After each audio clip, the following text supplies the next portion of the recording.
Muito bem, nós estamos aqui para mais uma aula da nossa Escola Bíblica Dominical, cujo tema desse trimestre é o corpo de Cristo. E hoje nós vamos abordar a lição de número 11, o culto da Igreja Cristã. Culto da Igreja Cristã. 1 Coríntios, capítulo 14, verso 26, lemos: Que fareis, pois, irmãos? Quando vos ajuntais, cada um de vós tem salmo, tem doutrina, tem revelação, tem língua, tem interpretação, faça-se tudo para edificação. Qual é a verdade prática desse verso? É que o culto é uma sublime forma de nos expressarmos em adoração, louvor, gratidão e total rendição a Deus.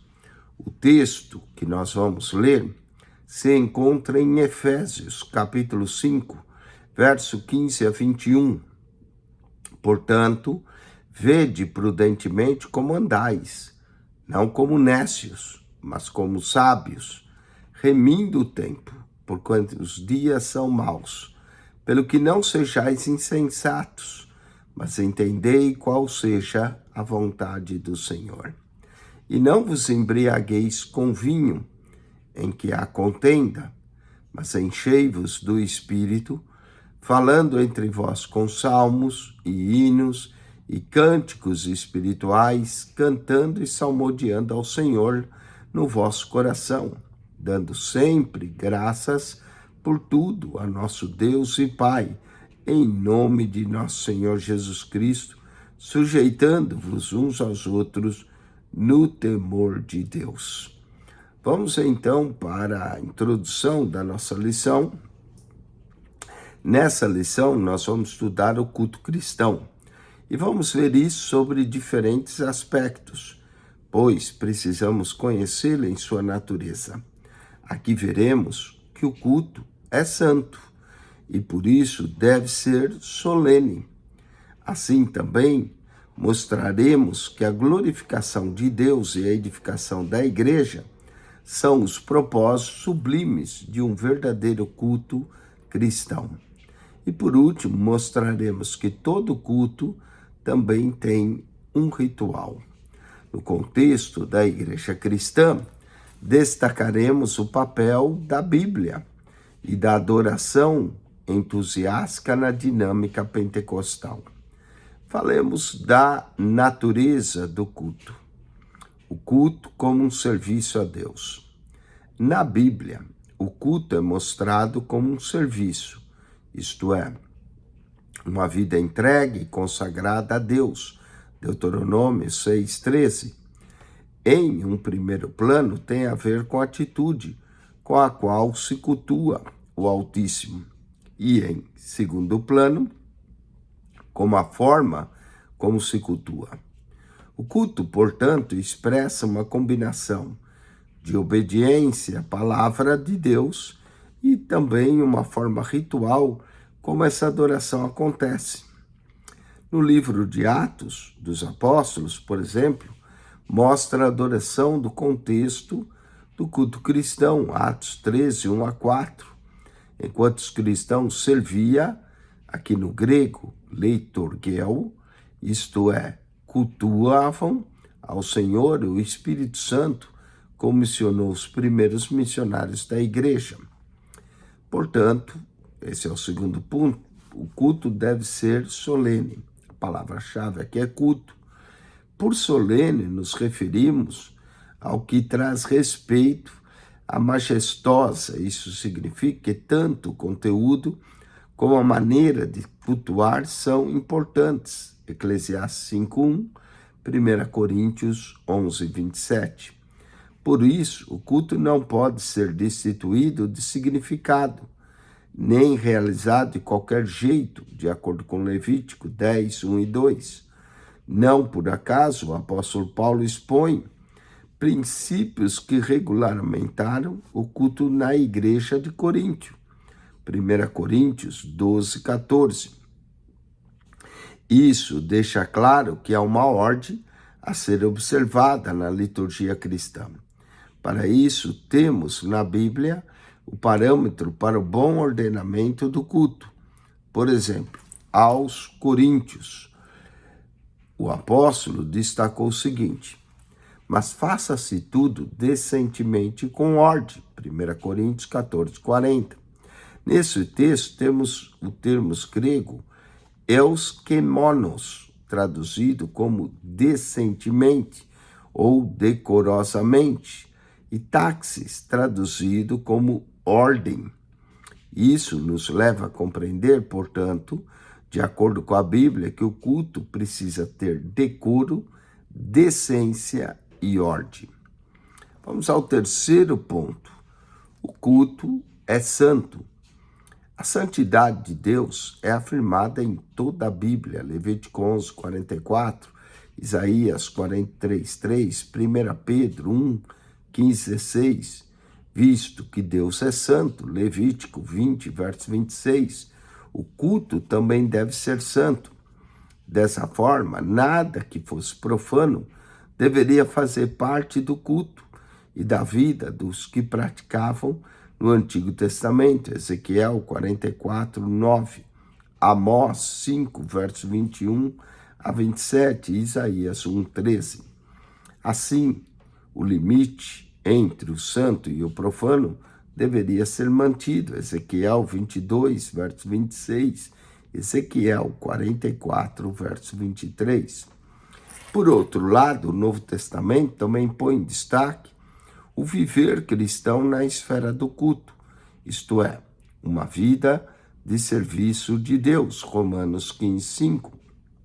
A igreja é o espaço sacro onde o culto acontece, Atos 13:2. Assim como no Antigo Testamento, o culto cristão também não deve ser profanado. 1 Coríntios, capítulo 14, 11, 17-18. Nesse caso, tanto a conduta como o modo de viver são levados em conta na esfera do culto. 1 Coríntios 11, 22. Olhando então a sinopse, tópico 1, sendo o culto uma forma de serviço a Deus, sua prática requer reverência, ordem e santidade. Vamos ao ponto 2, falando o propósito do culto. Qual é o propósito do culto? Bom, o propósito do culto é sempre glorificar a Deus. O culto não é uma celebração que se faz a Deus. Celebramos a grandeza de Deus e os seus poderosos feitos. Salmo 48, verso 1. Assim, o culto é uma celebração pelo que Deus é e pelo que ele faz. Salmo de número 103, verso 1-5. Nesse aspecto, o culto é sempre cristocêntrico, nunca antropocêntrico. Cristo é a esfera, o lugar onde deve acontecer o verdadeiro culto. João 2, 18-22, Marcos 14, 58. Ele, Jesus, é o único mediador entre Deus e os homens. 1 Timóteo 2:5. Ele também, Jesus, é o nosso eterno sumo sacerdote. Hebreus 2:17, 5, versos 5 e 10. Se Deus não é celebrado no culto, e se ele não é glorificado, então o culto perde o seu sentido real. O culto não é para o homem, o culto é para Deus. Vamos ao ponto 2. Quando não se cultua a Deus? De fato, há cultos que não cultuam a Deus. Paulo censurou os coríntios, afirmando: quando vos ajuntais num lugar, não é para comer a ceia do Senhor. 1 Coríntios 11:20. Era como se ele dissesse: o que vocês estão se lembrando não é ceia, não era um culto. E o que eles estavam fazendo, não daquela maneira. Infelizmente, há muitas reuniões infernizadas para se parecerem com culto, mas de fato não o são. Parecem reuniões profanas, tanto na forma quanto na sua essência, e não buscam glorificar a Deus. Às vezes busca glorificar o homem. Vamos ao terceiro ponto, edificar a igreja. Um dos propósitos principais do culto é trazer edificação à igreja. Assim, na esfera do culto, tudo deve buscar edificação. 1 Coríntios 14, 26. O verbo grego oikodomio, traduzido como edificar, ocorre 40 vezes no Novo Testamento, enquanto o substantivo oikodomé, traduzido como edificação, ocorre 18 vezes. O sentido é de algo que está sendo construído, como na parábola da casa edificada sobre a rocha, Mateus 7, versos 24 e 26, e Lucas 6, 48. Ele é usado, muitas vezes, no contexto do culto. O fato mais claro de que um dos propósitos do culto é trazer edificação para a igreja está revelado no capítulo 14 de 1 Coríntios. Nesse capítulo, o apóstolo disciplina quanto ao uso dos dons da igreja, pelo fato de seu uso não estar trazendo edificação à igreja. Assim, aquele que falava línguas na esfera do culto deveria interpretar para que a igreja fosse edificada. 1 Coríntios 14, verso 5. Todos os demais dons deveriam seguir esse critério. 1 Coríntios 14, 12. Da mesma forma, os dons ministeriais, Efésios 4, 11, deveriam tudo contribuir para a edificação do corpo de Cristo. Na sinopse, tópico 2, embora o alvo do culto seja Deus e não o ser humano, um culto legitimamente cristocêntrico edifica toda a igreja. Vamos ao ponto de número 3, falar da liturgia do culto. A exposição da Bíblia. O movimento pentecostal tem firmado seu compromisso com a autoridade da Bíblia para governar toda a crença, toda a experiência e prática. Dessa forma, os pentecostais viram a necessidade de julgar o mérito de todo ensino, de todas manifestações espirituais, a conduta à luz da palavra objetiva e revelada de Deus, ou seja, a Bíblia. Esse fato mostra que a leitura e a exposição da Bíblia deve ocupar o lugar de primazia na dinâmica da liturgia do culto. Nesse aspecto, o pastor que está à frente de uma igreja e é responsável pela liturgia do culto deve ficar atento ao lugar que as Escrituras têm no culto. O Senhor Jesus, nosso maior exemplo, fez da exposição das Escrituras a base do seu ministério, Lucas 4, 16 e 18, escrevendo sobre a liturgia do culto na igreja de Corinto, o apóstolo Paulo pôs a doutrina, instrução do grego de didate, como uma das necessidades da igreja, 1 Coríntios 14, 26.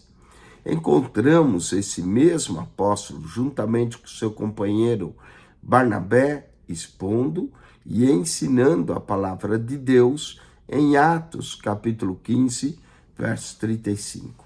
Da mesma forma, o apóstolo ficou em Coríntio durante muito tempo expondo as Escrituras. Atos 18, 11. Vamos ao segundo ponto, a adoração entusiástica.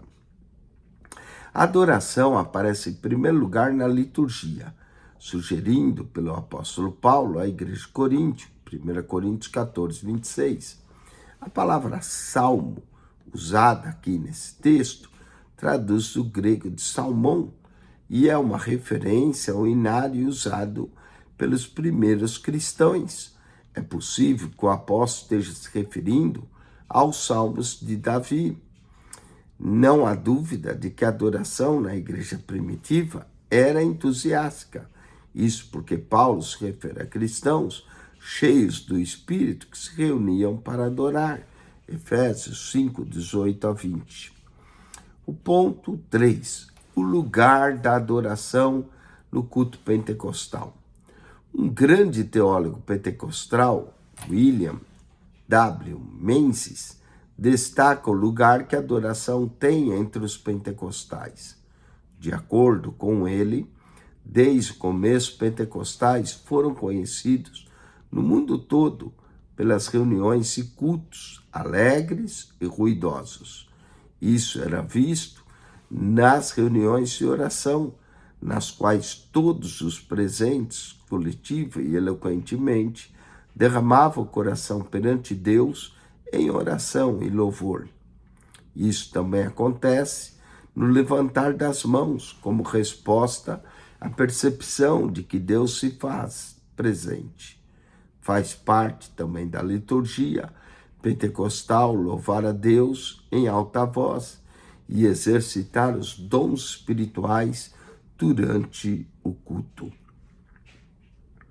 A sinopse, ainda do tópico 3, diz que o culto pentecostal segue o modelo de liturgia neotestamentária, com expressão fervorosa de adoração e primazia do ensino da palavra de Deus.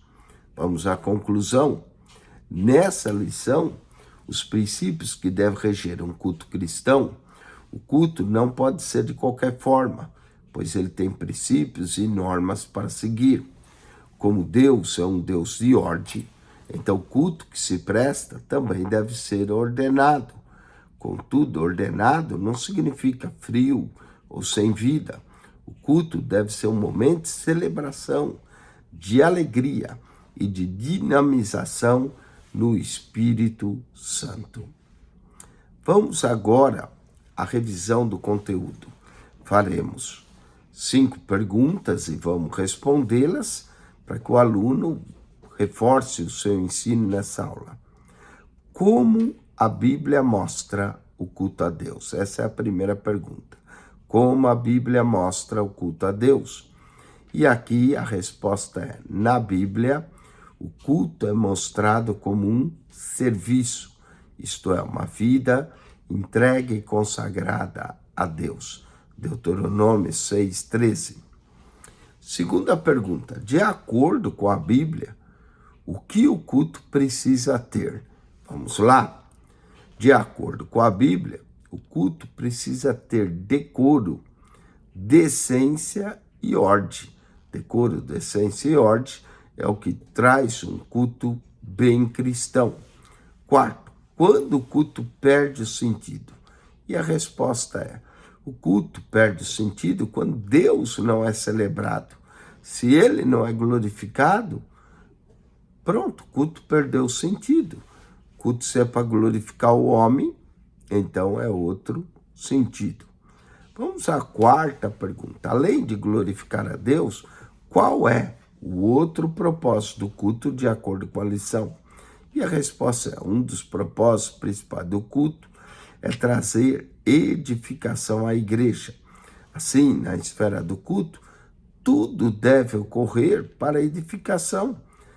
1 Coríntios 14, verso 26. Quinta e última pergunta: qual o propósito ou qual o compromisso aqui do movimento pentecostal tem firmado?